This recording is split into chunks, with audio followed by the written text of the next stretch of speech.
係啦，歡迎翻到嚟啊！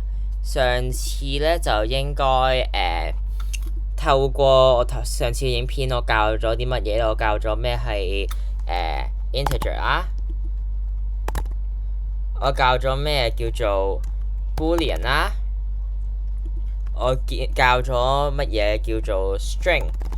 係呢三個 data type， 仲有啲乜嘢咧？我教咗你哋啲好基本嘅 syntax 啦，即係點樣 declare 個 integer 啊，點樣 input 一個 integer 啊，點樣 output 啲嘢啊，等等等等。好，今日咧就開始就複雜少少啦。點解咧？我哋如果你淨係俾一個 input， 可能 input 一樣嘢，跟住就做啲嘢就有個 output 嘅話，其實都唔係好多嘢做嘅啫。即係例如，如果你話細個零想做啲乜，大個零想做啲乜，你依家呢個曲都唔係好做到嘅。咁所以今日咧就係要講一講C++ 比較重要嘅一個邏輯嘅判斷，即係logical gateway， 即係可以咁樣諗啦。基本上咧，今日會講嘅咧就係有 if 跟一個 condition 啦，跟住有一樣嘢咁樣。當然 if 呢樣嘢唔止有呢一個機啦，可以有 for loop 啦，可以有 while 啦。不過呢啲遲啲先講啦。今日我哋專講呢一個 if loop。if loop 係做乜嘢嘅咧？就係其實好直接嘅，佢達到呢度入邊嘅 condition 咧，佢就會執行呢一個中括號入邊呢度入邊嘅程式。咁咧，如果你想入呢度啲程式，相信好簡單啦。上次可能教咗點 CO 啊，點樣呢啲嘢咧，或者點樣去做 operation 啊，咁樣咧應該係好容易掌握到噶。今日咧，我主要想講係呢一 part condition。咁我哋點樣可以喺編程入邊寫一個 condition 咧？即係例如，如果係達到某一樣嘢，咁就可以做呢個程式咁樣之類嘅。係啦。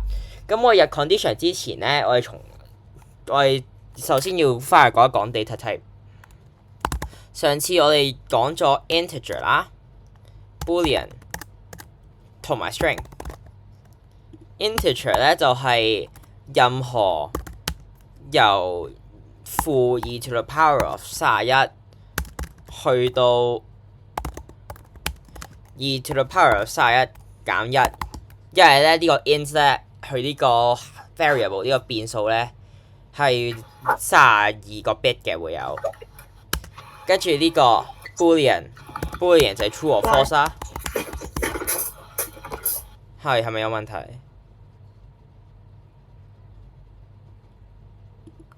好 string 咧就係任何一連串嘅句子啦，可以係任何乜嘢擺都得嘅。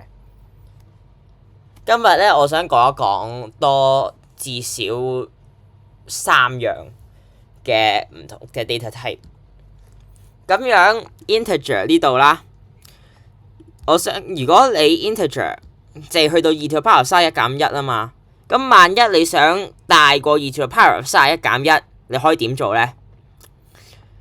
照常咧，如果我即係譬如我 cut 咗呢紮先啦。我俾一個 integer n， 我 input 佢，跟住我要去 output。聽落去好簡單呢個 code。不過當我喺我個 code 入邊打32個0會發生咩事咧？因為你記得佢係個 upper limit 係32 to the power 31減1啊嘛，即係大約係2 to the power 2乘10 to the power of 9啦。咁即係如果我只要喺呢度擺10個0，係啊，呢度咧，咁樣你見唔見到佢突然間就即係我呢度想入10 to the power of 10，我 supposedly 我想呢個曲咧係想 CO 翻我啱啱 enter 嘅嘢，但係見唔見到呢度突然間多咗？突然間唔係呢一個喎，佢變咗做214741 83,647喎。呢個數有咩特別呢？呢個數呢，就係啱啱好就係佢嘅 upper limit，即係2 to the power of 31減1，就係等於呢個啦。咁點解會咁樣做呢？就係因為咧呢嚿嘢10 to the power 10就係超出咗 integer 嘅界限呢。咁所以咧佢就自然地咧就會去將嗰個 integer store 嘅嘢變做佢可以做到最大嘅嗰個數目字啦。咁其實你 coding 有啲題目咧係即係大部分嘅題目當然係會喺呢個 range 入邊啦，喺10 to the power 9入邊啦。不過咧都好難避免到有啲題目可以係超出呢一個嘅。咁可以做到啲咩咧？我哋嗱，除咗 integer 之外咧，整數仲有一樣嘢，仲有一個 data type 係可以用到嘅。除咗呢個 int 咧，2 to the power of 31減1係個 upper limit 之外咧，仲有一個就叫 long long。冇錯，唔係一個 long， 而係 long long， 成嚿嘢叫 long long 嘅。佢咧就 instead of 32個 bit 咧，佢係做到64個 bit 嘅。64個 bit 即係點解咧？即係佢嘅上限係去到2 to the power of 63減1，即係咁簡單。咁所以如果我呢個 instead of 用 integer， 我係用 long long 嘅話咧，我用翻10 to the power of 10咧，本身 int 係做唔到嘅嘢咧，我用翻 long long 咧，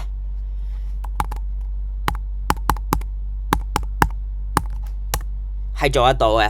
呢個都係10個0，用 int 就做唔到，用 long long 就做得到啊。咁咧啱啱咧就可以加多一樣嘢 long long，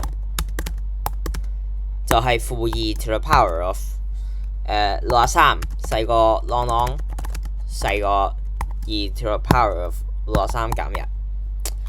下一樣嘢係乜嘢咧？嗱，首先講明先 ，integer 同埋 long long 咧，顧名思義咧係一定係整數先得嘅啫。唔一定要正，唔一定要負，總之係要整數啊！如果你係嗰啲點數，例如2.5或者分數啊，或者無限嘅小數，例如派嘅話咧，即係3.1415926嗰啲咧，佢係做唔到嘅。即係我舉個例子啦，我想你即係我假設有個 integer n 等於5除2啦。咁5除2係等於 2.5 噶嘛 2.5。咁當我 output n 會發生咩事呢？佢會出2嘅。點解呢？我上一條片講過啦。呢個 slash 呢樣嘢呢，其實呢，佢如果係除唔盡嘅話，佢就會自己 round down 去到最即係落一個整數啊，即係本身 2.5 佢會變2啦。咁如果你想要小數嘅話，要做乜嘢呢？嗱，我繼續介紹咯。我哋要用一樣嘢叫做 double。如果你要 call 開 Python 嘅話，可能會諗起即係叫做 float。float 咧喺 C 加加都用到，不過 float 咧我哋就唔推薦用嘅。點解咧？係關於一啲data loss 嘅問題同埋佢準確度嘅問題咧，咁所以不過呢啲都比較深奧啦，咁所以咧不如唔好問問題，直接用 double 算啦。咁 double 咧佢就比較準確啲，比 float 更加準確咧，佢就可以落到小數嘅。咁所以如果我呢度由 int 改做 double 嘅話咧，sorry 啊，由 int 改做 double 嘅話，我再溫多次咧，佢就會出，咦？發生咗咩事啊？點解出2嘅？答案呢，就係其實呢一度都係小數嚟嘅，係冇錯嘅。不過呢，佢永遠個 CO 呢，點解仲係出緊一個整數呢？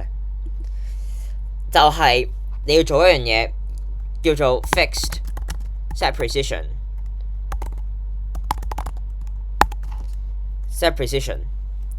跟住你就寫你想要幾多個小數點啦之類，係啊，冇記錯好似係咁樣，係啦。咦，發生咗咩事？等陣。不過死啦！OK，原來呢嚿嘢咧係for整數嘅啫。不過如果你去到第時你有啲 task 咧係叫做份數嘅話咧，即係可能2/7嘅話咧，即係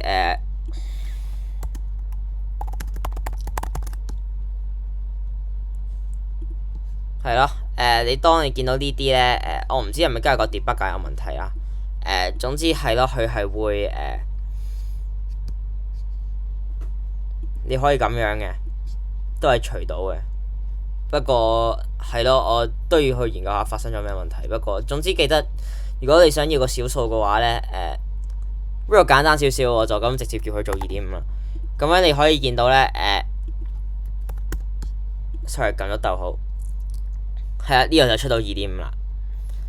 如果你想多啲小數點嘅話，當然都得啦。你喺呢個 set precision 咁喺呢度教嘅啫，你可以呢度就教到啊。係咯，對唔住啊，都係嗰句，我係一個好廢嘅 captain。呢啲嘢我再去睇下出咗咩問題啦。好啦，翻嚟啊。頭先講咗 int long long， 講咗double 係 for 小數嘅，係 for decimal 嘅 or fractions。係啦。係咯，最後我想講嘅嗰樣嘢咧，就係character。顧名思義咧，就係 A 啊、B 啊、大楷都得，特別符號都得，數目字都得喎，竟然。咁咧，呢啲 character 咧，其實係代表緊你電腦上面可以打到嘅一樣嘢。就係呢度啦，呢啲就係 character。character 同 string 有咩分別咧？我想你望一望下呢度，呢一個咧係個 string， 而呢一個咧係個 character。見唔見到個分別？就係個引號。你 string 咧係 store 喺個雙引號入邊嘅，個 length 係冇限嘅。不過個 character 咧就係個 length 有限，就係可以 store 一樣嘢。咁點解我可以喺呢度講住先咧？就係我一陣會再講啊。咁而家我哋有 int long long double bool string 同 char 呢6個 data type。好啦，咁我入翻正題。呢啲同埋啱啱個 if statement 有咩關係咧？我打翻個 syntax 出嚟啊。if 一個 condition meant condition， 跟住俾個 bracket 你，跟住入邊再打。咁究竟頭先嘅嘢同埋呢個 condition 有咩關係咧？首先第一件事，呢個 condition 入邊嘅 syntax 係點樣可以做到嘅？我假設如果即係譬如你輸入一樣嘢係等於某一個數字嘅。咁咧佢就會出一個好特別嘅circumstance。如果唔係咧，佢一係就出另外一個 circumstance 咁樣。即係例如我輸入一個 integer n 啦 ，if 即係如果我想寫佢等於7嘅話，我想去 output 啲嘢，咁樣就可以寫 if n 等於7 cout LC 咁樣啦。咁你會發現呢個 code 係 run 唔到嘅，即係我即使寫等於7咧，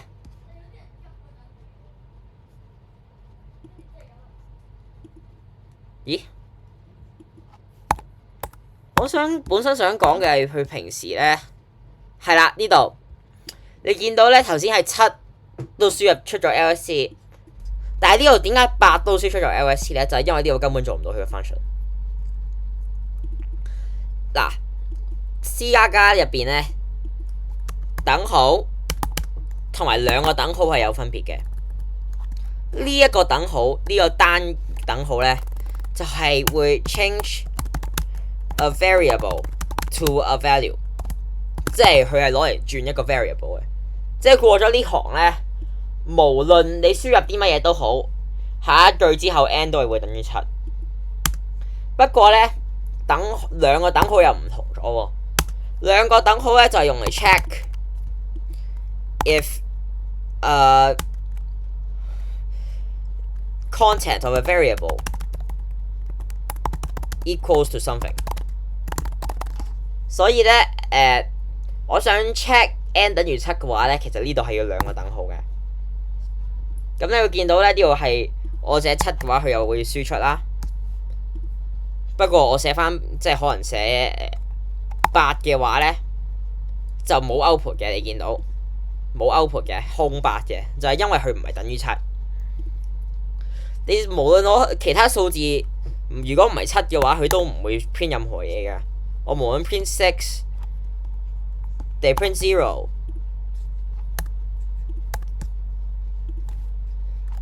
定6 7都係唔會有任何嘢嘅。好啦，咁大家知道呢樣嘢係點 work 噶啦。咁呢嚿嘢咧就係 check if 個 condition 係 true 啦。如果 n 係等於7嘅話咧，咁佢就會繼續下面啦。好，跟住去下一環咯。點樣喺如果佢係唔係 true 嘅話，就去即係做一樣嘢咧？即係我假設即係 if something is true。if 如果有一樣嘢係啱嘅，我想你輸出 cout true 呢個啦，跟住 if false 就 cout 另外一樣嘢。咁可以點做咧？好簡單嘅，呢個 if 如果係發生咗呢樣嘢，就會做呢樣嘢啦。但係如果呢個唔係啱嘅話，我想去做一樣嘢咧，用 else。if else 咁樣佢會做到啲嘢咧，就係如果佢等於7嘅話咧，就會做呢樣嘢。如果等於任何一個數字嘅話，佢就會 skip 咗呢個去下一個 else 嘅物體。else 咧，佢就會執行 else 啦。咁所以咧，如果我出7嘅話，佢都係照係 LSC 啦。我出其他數目字嘅，即係例如19、19嘅。佢就會出 DBS， 點解咧？就係因為佢唔等於7，所以佢做咗下面呢度啦。當然咧，除咗等於嘅話咧，仲有好多其他嘅 operator 可以搞嘅，即係好多嘢可以 check 嘅。嗱，我翻嚟呢度啦。除咗等於係 check if equal， 亦都可以完全相反嘅喎。有呢個冒號等於，就係 check if unequal。即係如果佢唔等於佢嘅話，先至係 true， 先至呢個 condition 係 meet 咗，佢就會執行呢個入邊啲嘢。仲有其他嘢咧，大過啦，細過啦，大過或等於，細過或等於，仲有冇咧？一定有嘅，不過咧就 so far 你只係你最基本嘅只係需要呢啲嘅啫。咁所以而家我攞翻咧，如果 n LSC if true LSC if false DBS 呢個 case 咧，咁如果我寫 n instead of 等於7咧，我想去係如果係細過7嘅話，就 trigger 呢一樣嘢 ；false 嘅話就 trigger 呢樣嘢。咁我就可以直接咁樣。咁你可以見到咧。我任何細過7嘅嘢咧，就會輸出 LSC； 我任何大過7嘅嘢咧，就會輸出 DBS。咁一個問題咯，我輸出7，佢會係出 LSC 定係出 DBS 咧？答案係出 DBS 嘅。點解啊？就係因為呢個你記唔記得呢個係細過啊嘛？咁我問你7係咪細過7啊？7係等於7，咁所以7唔係細過7啦。7唔係細過7，咁所以呢嚿嘢係會出 false 嘅。呢樣嘢咧就係 not include， 係唔會包含佢呢一個數目字嘅。咁所以如果你想包含呢個數目字嚟計嘅話咧，你就用翻細過或者等於呢個，咁佢就會 inclusive 咁樣去包7噶啦，就係咁。咁而家知道integer 點樣去比較啦。咁有冇啲其他嘅嘢可以比較嘅咧？嗱，如果係 int 啦、bool 啦，唔係 int 啦、long 同埋double 呢三樣嘢都係數目字嚟噶嘛？咁數目字個 logic 應該同 int 係一模一樣嘅。如果你係 bool 嘅話咧就複雜少少啦。不過其實唔係，係簡單少少，因為 bool 係得兩個 possible value 啊嘛 ，true or false 噶嘛。咁我可以話，如果呢個係 boolean 嘅話，咁我想去if 呢個等於呢個嘅 if n 係等於 true， 佢就 cout 呢樣嘢啊嘛，咁我咪 n 等於 true 咯。嗱，記得咧，你如果要輸入一個 boolean 嘅話咧，一係可以代表 true， 而零可以代表 false 嘅。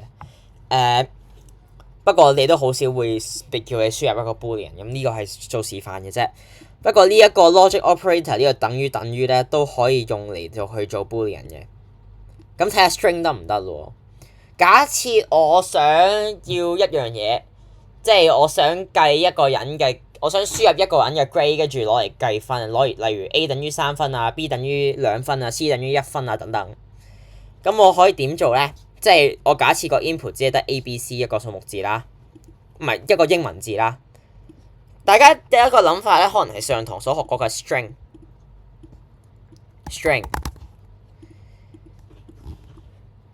咁樣咧去比較。咁如果 n 係等於可能係 A 嘅話，就會輸入就會輸出good，else 會輸出 fail 咁樣啦。會發生咩事咧？我擺 A 入去，係會出 good 嘅。我擺 P 入去，會出 fail 嘅。咁其實咧，string 咧就只可以同 string 比較，呢個係啱嘅。不過假設唔係喎，我係用 character， 即係用單引號呢啲嘢，得唔得咧？佢係會出 error 嘅。點解咧？記住 ，string 只可以同 string 比較 ，string exclusively compare with string。character exclusively compare with character， 係咯，所以就係咁樣嘅 logic， 所以點解一個 string 同埋一個 character 唔可以擺埋一齊啊？咁假設我哋攞翻呢樣嘢啦，即係我哋攞翻頭先個例子啦，我想去做啲咩咧 ？If A 就 print 3，if B print 2 if C print 1， 係啦。咁 if anything else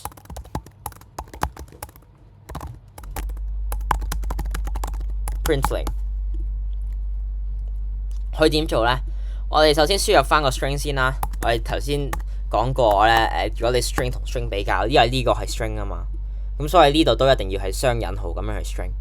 咁如果佢等於 A 嘅話咧，我輸出3，跟住我 call 翻呢嚿嘢，我 call 呢個3次啦。If B n 等於 B 啊 ，n 等於 C 啊，2啦，1啦，0。理論上冇問題咯。而 if 即係佢 A、B、C 或者任何其他嘢啫嘛。如果我攞 A 嘅話，應該係呢一個 true。呢一個，所以佢會執行3，呢個唔 true，呢個 ignore 佢，呢個唔 true ignore 佢，呢個都係 ignore 佢，因為呢個已經 true 咗啦嘛。咁我擺 A 嘅話會點算咧？咦，佢出30嘅，望清楚先。我哋不如而家試下每一個 input， 佢會 skip 一個 line 會發生咩事？即係每一個 output 之間，如果擺一個end line 嘅話咧。即係會清楚啲個 output， 咁我再入 A 嘅話，就可以睇到有咩問題啊？佢輸出咗3一次，同埋佢輸出咗0一次，發生咗咩事咧？頭先已經預計咗咧，呢個啱啦，呢個係 true 啦，咁所以輸出3蚊，呢個正常，呢個我係想要嘅嘢。點解輸出咗個0咧？0喺呢度嚟嘅嘛？點解呢個會 trigger 咗嘅咧？原來係咁嘅喎。else 咧，如果你整個 else function 嘅話咧，佢只會同即係對上一次出 if 嗰個係有關係嘅啫，即係佢唔理上面呢兩個嘅。if C 唔係 true 嘅話，佢就會出0噶啦。即係唔知你明唔明啦？if C 等於 C 唔係，無論上面嘅結果係乜嘢都好 ，if C 等於0嘅話咧，就唔會唔係即係 if 個 string 唔等於 C 嘅話咧，佢就會出 N 啊。即係如果我出 B 嘅話咧，佢就會出2同0啦。就係因為佢唔係 C 咁，所以佢會出呢個。如果我撳 C 嘅話咧，咁咧佢就係出呢個，因為呢個 true 啦嘛。咁呢個唔會再出。咁如果我哋想去翻第一樣嘢，就係如果想用 A 淨係 print 3唔 print 0嘅話，可以點做咧？記得 else 咧，佢係同對上面一次嘅 if 去做啊嘛。佢而家做呢個啊嘛。咁點樣可以令到呢度唔係 if， 即係同呢個冇影響，但係照常可以做到 if function 咧？答案 else if。else if 係做啲乜嘢咧 ？else if 咧就係佢上面對上一個係 false 咧，佢先至會出呢個嘅。你可以當係即係呢個係 false 嘅話，就會 run 呢個，呢個再 false 下再 run 呢個，呢個再 false 再 run 呢個。咁咧呢度就會出嘅嘢咧，就係如果一個係 true 嘅話咧，下面全部有 else 嘅嘢都會 ignore 咗佢。個 logic 唔係好明，我可以再解釋一次嘅。就係依家我哋變咗個流程咧，就係 if else 係一對啊嘛，咁變咗呢個成為一對啦。因為如果你呢個等於嘅話，只係會出 true 或者 false 噶嘛，即係達到個 criteria 定係冇達到嘅啫嘛。咁所以咧，如果做咗 else if 嘅話佢咧 true 嗰陣咧，佢就會 ignore 下面嘅所有嘅 else 嘅，因為呢度全部都係 else 啊嘛，所以佢 ignore 咗佢啦。咁所以如果我出 A 咧，今次咧就應該都係出3噶啦。好啦，咁我今日要講嘅嘢講完啦，咁係咪漏咗啲嘢呢？我上堂記唔記得我哋講過 A、B 兩個例子啊？嗱，我就因為咗我哋想更加有效地去見到你哋即係學嘢嘅能力呢，咁呢我就想你哋呢就即係自己做咗佢啦。我可能做一條例體咁樣啦，我做 doc 啦。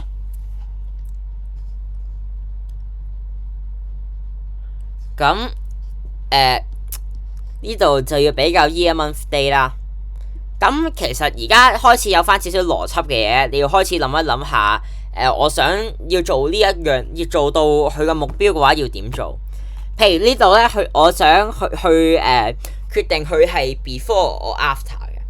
咁 before or after 係可以點做咧？就係去用年份嚟比較先啊嘛，即係用年份嚟比較。如果係唔一樣嘅話，咁就知道有一個係 before，有一個 after 啦。如果一樣嘅話，咁就唔理咁多，去下一個就跳去個 month 度啦。咁如此類推啦。咁可以點做咧？我俾個 pseudo code 你啦，我俾你個guideline 點做啦。至於點 code 我就唔教你哋啦，你自己翻去睇下啦。我哋就即係如果係個 year 大過一個嘅話，咁就已經知道係個 result 噶啦嘛。else if 如果另外嗰個 case 係 true 嘅話咧，咁樣咧，咁你又出一個 result 啦嘛。咁如果佢兩個等於嘅話，咁係剩翻一個 case 啦。咁你整翻個 bracket 咁樣，跟住入邊再寫 if month blah blah blah。咁咧上完呢堂之後咧今日去到呢度噶啦。唔好意思啦，如果我有任何嘅 discrepancy 嘅話，我會之後再修正啊，因為我好容易出錯嘅。不過咧今堂搞完之後，你應該已經係識做 CD 啊，呢兩個應該識做啊。好啦，今日就去到呢度完啦。係咯，有冇問題啊？冇嘅話就完㗎。